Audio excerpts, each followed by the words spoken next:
একদিন জাকারিয়া তিনি মন্দিরে উপাসনা করার সুযোগ পেলেন।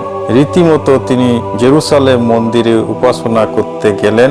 সেখানে উপাসনা করার সময় স্বর্গ থেকে গাব্রিয়েল দূত হঠাৎ তার সামনে এসে উপস্থিত হলো। যখনই জাকারিয়া স্বর্গদূতকে দেখলেন তিনি ভয় পেয়ে গেলেন। স্বর্গদূত তাকে বললেন যে জাকারিয়া, তুমি ভয় পেও না, তোমার স্ত্রী একটি পুত্র সন্তানের জন্ম দেবে, তার নাম রাখা হবে যোহন। জাকারিয়া স্বর্গদূতের কথায় সন্দেহ প্রকাশ করলেন এবং স্বর্গদূত তাকে বললেন, যেহেতু তুমি আমার কথা বিশ্বাস করলে না, সন্দেহ করলে, সেই জন্য তোমার সেই পুত্র সন্তান জন্ম না হওয়া পর্যন্ত তুমি বোবা হয়ে থাকবে।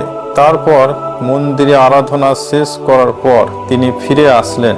তারপর দীক্ষাগুরু যোহন যখন জন্মগ্রহণ করলেন, সেই সময় তার প্রতিবেশীরা সকলে দীক্ষাগুরু যোহনের নাম তার বাবার নাম অনুসারে জাকারিয়াই রাখতে চাইলেন। তারা তখন জাকারিয়াকে জিজ্ঞাসা করলেন, তোমার ছেলের নাম কি রাখা হবে?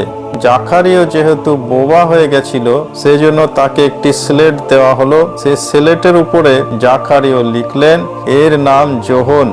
সঙ্গে সঙ্গে তিনি কথা বলতে শুরু করলেন এবং ঈশ্বরের স্তুতিগান করতে লাগলেন।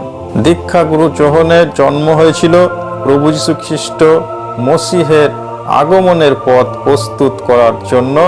আমরা আগমনকালের মধ্যে দিয়ে যাচ্ছি, সেই মুক্তিদাতার অপেক্ষায় আছি যিনি আমাদের মধ্যে আসছেন। আমরা আমাদের মন পরিবর্তন করে আমাদের অন্তরকে আরো পবিত্র করব, কারণ প্রভু যীশু খ্রিস্ট আসছেন আলো হয়ে আমাদের অন্তরে বাস করতে।